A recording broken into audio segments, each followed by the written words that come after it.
علیکم، میں امداد سمرو۔ کل سے میاں نواز شریف صاحب ایک بار پھر خبروں میں ہیں، اور اس بار خبروں میں رہنے کی وجہ ان کی ایک تقریر، ان کی ایک خواہش اور پھر اس پر اٹھنے والے سوالات ہیں کہ میں شہباز شریف صاحب کو کہوں گا کہ اگر مسلم لیگ نون جیت جاتی ہے آزاد کشمیر سے تو مجھے وزیر اعظم بنا دیا جائے۔ گو کہ بعد میں نواز شریف صاحب نے اس کی وضاحت بھی کی کہ بعد میں مذاق میں کر رہا ہوں، لیکن اس بات کے جو سیاسی اثرات نواز شریف صاحب کی شخصیت پر پڑے یا جس طرح ان کے اوپر تنقید کی گئی یا جو سوال کھڑے کیے گئے وہ آج میں آپ کے سامنے رکھوں گا۔ اور ساتھ ساتھ پھر مریم نواز صاحبہ نے بھی وہاں بہت بڑے بڑے اعلانات کیے، لیکن ایک جملہ انہوں نے کہا کہ میں کوئی منشور نہیں لائی، میں آپ کو صرف یہ بتانے آئی ہوں کہ جو مسلم لیگ نون نے پنجاب میں کام کیے ہیں وہ آزاد کشمیر میں بھی ہم وہی کام کریں گے۔ لیکن اس وقت آزاد کشمیر کے لوگوں کا سینٹیمنٹ کیا ہے؟ کیا وہ بسیں مانگ رہے ہیں؟ کیا وہ اسلام آباد کا من پسند وزیر اعظم مانگ رہے ہیں؟ کیا وہ موٹر ویز مانگ رہے ہیں؟ یا ان کی جو خواہش ہے، ان کا جو مطالبہ ہے وہ اس سے کہیں آگے کا ہے؟ اور اگر ہم موازنہ کریں بلاول بھٹو زرداری صاحب کی تقریروں کا اور کل کے نواز شریف صاحب کی تقریر، جو کہ 3 بار وزیر اعظم رہے ہیں اور پاکستان میں مجموعی طور پر 5ویں بار ان کی جماعت کی حکومت ہے، آزاد کشمیر میں بھی کئی بار وہ اپنے وزیر اعظم بنا چکے ہوئے ہیں، اور بلاول بھٹو زرداری صاحب کی تقریروں کا،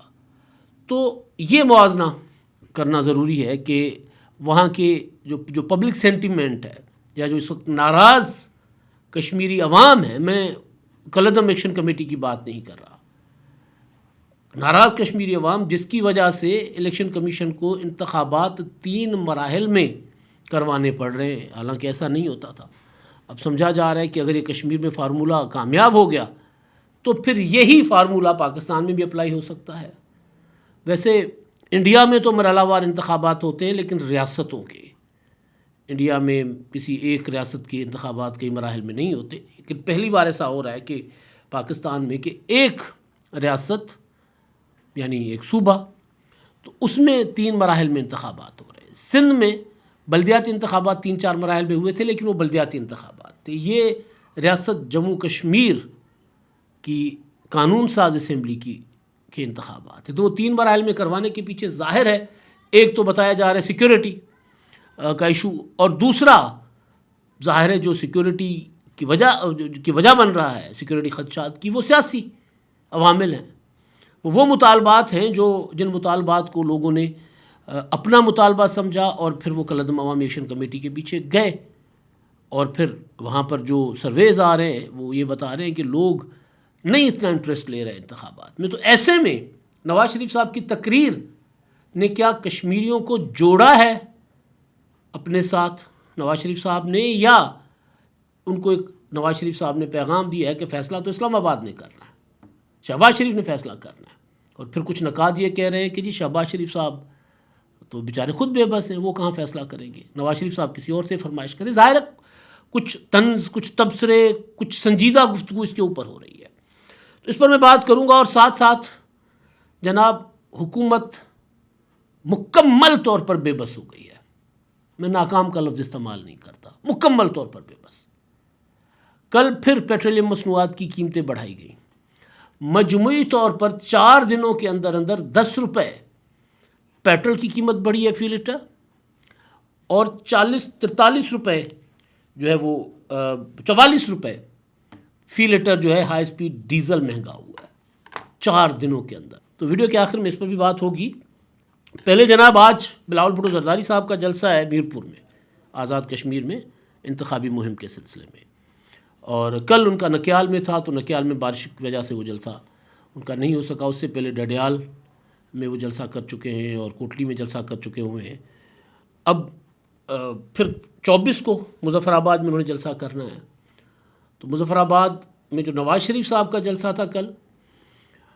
جب لائیو چل رہا تھا اور جب میں لائیو دیکھ رہا تھا تو لائیو کیمرہ فکس ہوتا ہے، تو وہ بالکل فرنٹ پہ جو لوگ تھے وہ نظر آ رہے تھے۔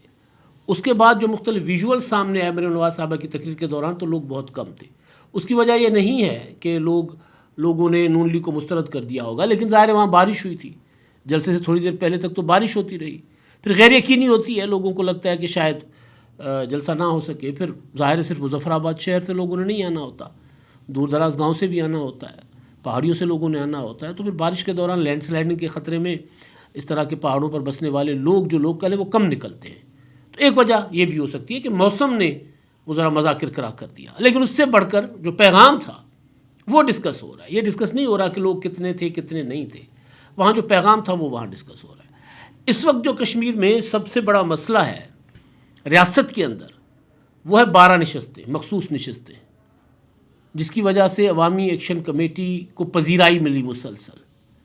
اور وہ 2023 سے لے کر ان مطالبات کو لے کر آگے بڑھے ہوئے ہیں۔ پہلے تو یہ کہ جی بجلی کی قیمتیں 3 روپے کر دو، ظاہر ہے وہ غیر منصفانہ مطالبہ ہے، سبسڈی ہو سکتی ہے لیکن 3 روپے تو نہیں ہو سکتی۔ دوسرا آٹے پر سبسڈی ہے، تیسرا کرپشن کا خاتمہ ہے، اور پھر آخر میں جہاں آ کر باقی سارے مطالبات مان لیے گئے، ایک مطالبے پر معاملہ پھنس گیا، نہ وہ پیچھے ہٹے نہ حکومت پیچھے ہٹی، وہ ہے 12 نشستیں، مخصوص 12 نشستیں جو مقبوضہ کشمیری مہاجرین کی ہیں۔ وہ یہ کہتے ہیں اور وہاں کے لوگ یہ سمجھتے ہیں کہ جناب یہ چند ہزار سیٹوں اپنا ووٹوں پر ایک سیٹ، اور یہاں اس سے کہیں 4-5 گنا زیادہ اپنا ووٹر کی تعداد، تو ایک تو یہ ناانصافی ہے کہ وہاں کم ووٹ لے کر آنے والے برابر ممبر بن جاتے ہیں، اور دوسرا یہ کوئی فیصلہ دوسرے صوبوں میں بیٹھ کر ہوتا ہے، اور پھر وہ 12 نشستیں جو ہے جس میں 10 پنجاب میں اور ایک پشاور میں اور ایک اپنا کراچی میں، تو ان نشستوں سے فیصلہ ہوتا ہے کہ حکومت کون بنائے گا۔ اور پھر یہ الزام عوامی ایکشن کمیٹی کا کہ جناب ان نشستوں کے ذریعے ہمارے اوپر مسلط کرتا ہے اسلام آباد اپنی حکومت کو، وزیر اعظم کو۔ اب آپ اگر بلاول بھٹو کی تقریریں سنیں گے تو وہ ان مطالبات کی سپورٹ کرتے ہوئے نظر آئیں گے، سوائے اس اختلاف کے کہ جی یہ جتھا بازی کے ذریعے تو نہیں ہو سکتا کہ آپ جتھے لے کر آ کر بیٹھ جائیں، کہیں کہ جی آئین میں جو فلاں چیز ہے وہ ختم کر دے، نہیں ہو سکتا، پارلیمنٹ کے اندر بیٹھ کر ہم یہ بات کر سکتے ہیں۔ پھر وہ کہتے ہیں کہ آزاد کشمیر کے لوگوں کو حق حاکمیت ہو۔ حق حاکمیت کا مطلب یہ ہے کہ فیصلہ مظفر آباد والے خود کریں، نکیال والے خود کریں، ڈڈیال والے خود کریں، چکوٹھی والے خود کریں، کوٹلی والے خود کریں، میرپور والے خود فیصلہ کریں، بمبر والے خود فیصلہ کریں کہ ان کا نمائندہ کون ہوگا، یہ راولہ کوٹ والے خود فیصلہ کریں۔ تو وہ ایک وہ بات کرتے ہیں، دوسرا حق روزگار، اور تیسری جو سب سے اہم بات حق حاکمیت، حق ملکیت، حق روزگار، یہی سیم منشور انہوں نے گلگت بلتستان میں دیا تھا، اور اس کے اگینسٹ مسلم لیگ نون نے وہی باتیں کی تھی جو کل مریم نواز صاحبہ نے کی تھیں، بلاول بھٹو کا نام لیے بغیر، کہ جن کے صوبے کی اپنی سڑکیں ٹوٹی ہوئی ہیں وہ کشمیر میں کیا اپنا ترقی کریں گے، کشمیر کو کیا ترقی دیں گے، جن کے صوبے میں سارا پیسہ کرپشن کی نظر ہو جاتا ہے وہ یہاں کیا کام کریں گے۔ تو یہ پیپلز پارٹی کے اوپر بڑا تگڑا الزام ہوتا ہے ہمیشہ، گلگت میں بھی یہی بات کی گئی تھی، لیکن گلگت کی حقیقت یہ ہے کہ وہاں پیپلز پارٹی کے مقابلے میں مسلم لیگ نون بہت پیچھے رہی۔ تو سوال یہ ہے کہ گلگت میں اس طرح لوگوں کے اندر ریزنمنٹ نہیں تھی، انتخابات کے اگینسٹ لوگ اس طرح نہیں تھے جس طرح آزاد کشمیر میں طبقہ ناراض بیٹھا ہوا ہے۔ تو کیا وہاں پر یہ نعرہ چلے گا کہ موٹر وے بنائیں گے، میں 10 بسیں لے کر آئی ہوں، میں 15 موبائل ہسپتال لے کر آئی ہوں، یا یہ کہ اپنا جو ہے 5000 لیپ ٹاپ، وہ سارا مریم نواز صاحب نے کیا، اور بہت اچھے اعلانات تھے، لیکن بہرحال الیکشن ضوابط کی خلاف ورزی تھی۔ اب اس پر تو الیکشن کمیشن دیکھے گا کہ اس پہ انہوں نے نوٹس ان کو دینا چاہیے نہیں دینا چاہیے۔ گلگت میں وزیر اعظم گئے تھے تو ان کو نوٹسز ہوئے تھے شہباز شریف صاحب کو، الیکشن سے پہلے جا کر انہوں نے سولر پروجیکٹس وغیرہ کے منصوبوں کا جو اعلان کیا تھا۔ تو ایک تو یہ ہے کہ اس میں انہوں نے کہا میں منشور کوئی نہیں لائی، میں آپ کے لیے پنجاب میں جو ترقی ہے وہ مثال آپ کے لیے ایک ماڈل لائی ہوں۔ تو سوال یہ ہے کہ کیا وہاں کے لوگوں کے سینٹیمنٹ کو نہیں سمجھا گیا؟ کیا بلاول بھٹو نے سمجھا جو کہ کہہ رہے ہیں کہ جی یہ 12 سیٹیں جو ہیں یہ آپ کیسے برداشت کر رہے ہیں، میں تو نہ برداشت کرتا۔ اب بے شک یہ قابل عمل ہو نہ ہو، لیکن بلاول بھٹو پولیٹیکلی ان لوگوں کے ساتھ اپنے آپ کو ہم آہنگ کرنے کی کوشش کر رہے ہیں۔ اور دوسرا یہ کہ باہر سے فیصلہ نہیں ہونا چاہیے، فیصلہ تو کشمیری عوام کریں گے۔ نواز شریف صاحب مذاق میں سے ہی مگر یہ اگر بات کر جاتے ہیں کہ جی مجھے شہباز شریف صاحب کو کہوں گا کہ مجھے یہاں وزیر اعظم بنا دیں، تو فیصلہ شہباز شریف کا تو نہیں ہے، بطور پولیٹیکل پارٹی کے سربراہ یہ فیصلہ تو آپ کا ہے. بھئی آپ فیصلہ کریں گے جس طرح فیصل ممتاز راٹھوڑ کا فیصلہ بلاول بھٹو یا صدر زرداری صاحب نے کیا، تو بطور پارٹی سربراہ تو آپ نے فیصلہ کرنا ہے. اگر آپ کہتے ہیں کہ میں پاکستان کے وزیر اعظم کو کہوں گا کہ مجھے آزاد کشمیر کا وزیر اعظم بنائے اگر ہم جیت جاتے ہیں، تو اس کا مطلب ہے کہ فیصلہ جو ہے وہ جو ان کا الزام ہے کہ اسلام آباد میں بیٹھ کر کوئی چند لوگ فیصلہ کرتے ہیں یا ایک سیکشن افسر فیصلہ کرتا ہے یا وزارت امور کشمیر فیصلہ کرتی ہے کہ یہاں کس کی حکومت ہوگی، تو آپ مذاق میں ہی صحیح لیکن ان لوگوں سے ذرا اپنے آپ کو دور کر رہے ہیں، ان کے موقف سے دور کر رہے ہیں. تو اس کا مسلم لیگ نون کو فائدہ ہوگا یا نقصان ہوگا؟ دوسرا، نواز شریف صاحب کے بارے میں یہ کہ جو ان کی خواہش کہ وہ چوتھی بار وزیر اعظم بنے، بے شک کشمیر کے ہی کیوں نہ بنے. حامد میر کے پروگرام میں دیکھ رہا تھا، آج کل بہت تنقید کرتے ہیں، نواز شریف صاحب کے بہت قریب رہے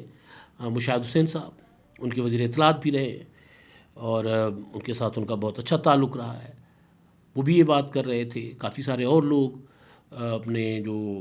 نصرت جاوید صاحب ہیں انہوں نے بھی اس پر تنقید کی ہے. کافی سارے لوگوں نے کہ یار یہ مطلب نواز شریف صاحب یہ بات کیوں کر رہے ہیں.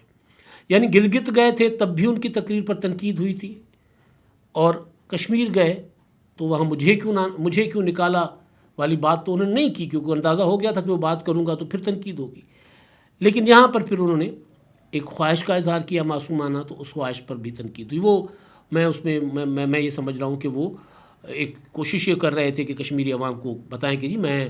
کشمیر کو اپنا سمجھتا ہوں، اگر مجھے موقع ملا تو میں کشمیر کا وزیر اعظم بھی بن سکتا ہوں، یعنی میں کشمیر میرا ہے. میرا تو خیال ہے کہ وہ یہ پیغام دے رہے تھے. لیکن بہرحال ان کے اوپر تنقید ہو رہی ہے. ایک نقطہ جو میں نے آپ کو بتایا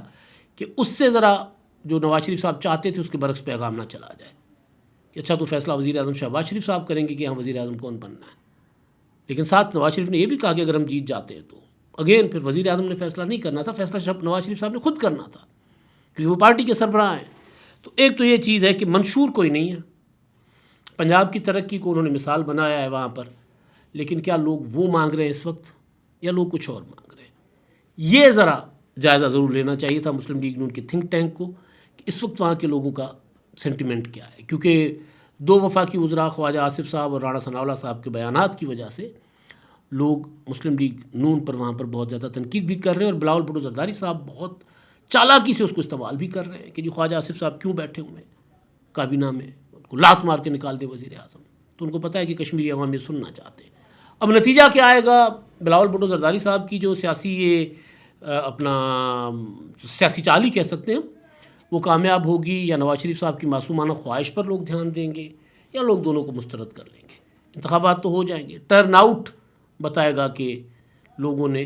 انتخابات میں کتنا انتخابات کو سنجیدہ لیا ہے. اچھا جی، اب حکومت نے ایک فیصلہ کیا، ہم بھی پریشان، سب پریشان کیے کیا فیصلہ ہے، یہاں تک کہ وزیر اعظم خود پریشان کہ ہمیں یہ فیصلہ نہیں کرنا چاہیے تھا، لیکن کروا لیا گیا، زبردستی کروا لیا گیا. بھائی آئل مارکیٹنگ کمپنیاں بڑی تگڑی ہوتی ہیں، وہ تو اپنے بندے رکھوا دیتی ہیں کابینہ میں. عمران خان کے دور میں رہے نا، تو انہوں نے ایک فیصلہ کروایا جو حکومت کے اندر سے پتہ چلتا ہے کہ فیصلہ مسلط ہوا حکومت کے اوپر. ذمہ دار حکومت ہے، جو مرضی کہیں کہ روزانہ کی بنیاد پر تیل کی قیمتیں جو ہیں ان کا جائزہ لیا جائے گا، رد و بدل ہوگا. اب اس میں ایک بات یہ کہی جا رہی ہے کہ جو اپنا ہر ہفتے کے بعد جو 15-20 روپے بڑھتے ہیں تو لوگوں کو زیادہ دکھتے ہیں، تو لہٰذا روزانہ 2-3-4 روپے بڑھتے رہیں گے تو ہفتے میں 15-20 روپے ہو جائیں گے. تو پھر تھوڑا تھوڑا کر کے سلو پوائزن لوگوں کو ہضم کروانا ہے نا، بدہضمی نہ ہو جائے لوگوں کو نا مہنگائی کی، تو وہ لوگوں کو مہنگائی ہضم کروانی ہے. اب 18 جولائی کو اس حوالے سے پہلا فیصلہ ہوتا ہے جی. اس وقت پیٹرول کی قیمت جو ہے اس میں اضافہ کیا گیا 5 روپے 44 پیسے اور ڈیزل کی 31 روپے 5 پیسے. 21 جولائی کو فیصلہ کیا گیا جناب 35 پیسے پیٹرول کی قیمت کم کی گئی. اچھا، جب یہ کم کرتے ہیں نا تو یوں لگتا ہے کہ جیسے حکومت نے یعنی حکمرانوں نے، وزیر پیٹرولیم نے، وزیر اعظم نے یا اوگرا نے اپنی جیب سے، یہ اوگرا کے فیصلے، اپنی وہ اوگرا کے جو افسران ہیں وہ اپنی جیب سے پیسے دیں گے. 35 پیسے کم کیے اور پیٹرول پر، اور ڈیزل پر 5 روپے 71 پیسے بڑھا دیے. پھر 22 جولائی یعنی آج سے جو نیا ریٹ آیا اس میں پیٹرول کی قیمت تقریباً 5 روپے، 4 روپے 93 پیسے بڑھا دیا گیا فی لیٹر، ڈیزل 7 روپے 15 پیسے بڑھا دیا گیا، اور پیٹرول جو ہے مجموعی طور پر ان 4 دنوں میں 10 روپے 2 پیسے بڑھا ہے، اور ڈیزل 44 روپے تقریباً یعنی 43 روپے 91 پیسے مہنگا ہوا ہے۔ اب اس سے کیا ہوگا؟ روزانہ آپ دیکھیں گے ٹرانسپورٹ میں لوگوں کی لڑائی ہوگی، خاص طور پر مسافر جو جاتے ہیں گاڑیوں میں۔ میں آج صبح آؤں گا گجرانوالہ سے لاہور، اپنا کام شام نپٹا کے جاؤں گا، تو شام کو پتہ چلے گا کرایہ بڑھ گیا۔ میں تو کہوں میں صبح اتنا دے کے وہ کہیں نہیں جی وہ تو کل کے ریٹ کا پیٹرول تھا ہمارے پاس، اب ہم حکومت نے مہنگا کر دیا تو ہم آپ کو 20 روپے زیادہ لیں گے، تو لڑائی ہوگی، پریشانی ہوگی، مارکیٹ ڈیسٹیبلائز ہو جائے گی۔ پہلے معیشت نہیں سنبھل رہی، اوپر سے پتہ نہیں کون ارسطو اور افلاطون ان کو جو بتا رہے اپنا فیصلے کروا رہے ہیں ان سے۔ ہوگا یہ کہ کل جس طرح شام کو یہ فیصلہ ہو گیا تھا کہ جی یہ پیٹرول کی قیمت اتنی بڑھ گئی اور ڈیزل کی اتنی بڑھ گئی، تو پیٹرول پمپوں نے آگے سے کناتے لگا دی، انہوں نے کہا کہ جی ہم 12 بجے کے بعد بیچیں گے، ابھی ہمارے پاس نہیں ہے، کیونکہ جو اسٹاک ہے اس سے وہ کمانا چاہتے ہیں۔ وہ جو بلیک مارکیٹنگ ہے، 2 نمبری ہے، اس پر حکومت کا قابو نہیں ہے، حکومت کا زور چلتا ہے صرف عوام پر، اور یہ جو قیمتیں بڑھ رہی ہیں یہ حکومت کے خزانے میں بھی نہیں جائیں گی۔ ٹیکس تھوڑا سا بڑھے گا، لیکن جو یہ پیسہ ہے نا، یہ پیسہ جائے گا آئل مارکیٹنگ کمپنیوں اور پیٹرولیم ڈیلرز کی جیبوں میں، کیونکہ ان کے پاس پرانے نرخوں والا پڑا ہوا ہے۔ آج قیمت وہاں بڑھی تو انہوں نے یہاں بڑھا دی، عالمی مارکیٹ میں بڑھی تو یہاں بڑھا دی، لیکن انہوں نے تو پرانے ریٹ پہ خریدا ہوا تھا۔ تو یہ جو کاروباری طبقہ ہے یہ ان کی جیبیں بھریں گی، عوام کی جیبوں سے کھربوں روپے اس طرح لوٹے جائیں گے، اور حکومت بڑے بڑے سیٹھوں کا پیٹ بھرنے کے لیے لوگوں کی جیب کاٹنے جیسے فیصلے کر رہی ہے۔ ظاہر ہے یہ فیصلے آگے چل کے حکومت کو بہت مہنگے پڑیں گے۔ کل کا جو مظفر آباد کا جلسہ ہے وہ اس کی ایک جھلک ہے۔ اب تک کے لیے اتنا ہی، اللہ حافظ۔ 999 کمیونیکیشن، ڈیجیٹل میڈیا اور یوٹیوب چینلز کی دنیا میں بڑی کامیابیاں سمیٹنے کے بعد اب ویب نیوز، ویب چینل اور یوٹیوب نیوز چینل کی طرف قدم بڑھا رہا ہے، جس کے لیے ہمیں ملک بھر میں رپورٹرز کی ضرورت ہے۔ خواہش مند حضرات و خواتین نیچے دیے گئے نمبر پر رابطہ کریں۔ What's app +92 309 1226 999